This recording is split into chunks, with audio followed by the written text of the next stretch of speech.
शब्दों के भेद। रूप परिवर्तन और व्याकरण के आधार पर शब्दों को दो भागों में बांटा गया है। कितने भागों में बांटा गया है? तो पहला है विकारी और दूसरा है अविकारी। विकारी का मतलब क्या होता है बेटा? यानी ऐसे शब्द जिनमें परिवर्तन हो जाए। क्या हो जाए? परिवर्तन। विकार से तात्पर्य होता है परिवर्तन।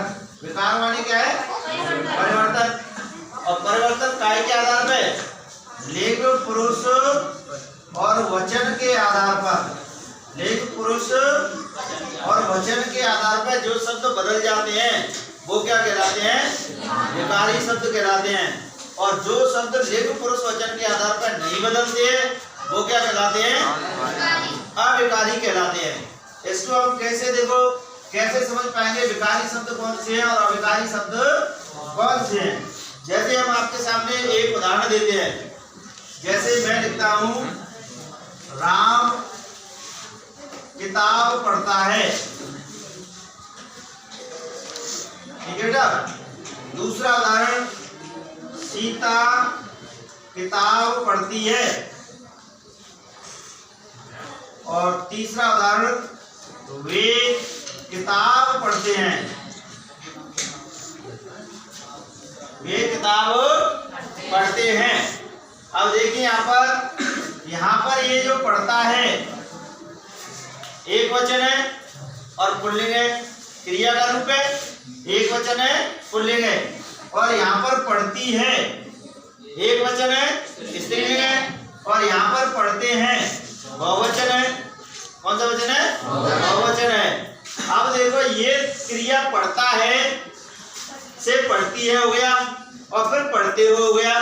परिवर्तन हो गया? हो गया नहीं हो गया? तो ये सब तीनों ही जो शब्द है, पढ़ता है, पढ़ती है, पढ़ते हैं, ये किसके अंतर्गत आएगा? ये विकारी के अंतर्गत आएगा। यहाँ पर देखो राम है, राम से सीता स्त्रीलिंग हो गया और वे ये बहुवचन। तो इस आधार पर जो परिवर्तित हो जाते हैं वो क्या कहलाते हैं? विकारी कहलाते हैं। जो परिवर्तित नहीं होते वो क्या कहलाते हैं? अविकारी। जैसे इनका अविकारियों का उदाहरण दूं, जैसे सीता धीरे धीरे खाना खाती है, ठीक है। दूसरा राम धीरे धीरे चलता है और वे धीरे धीरे चलते हैं।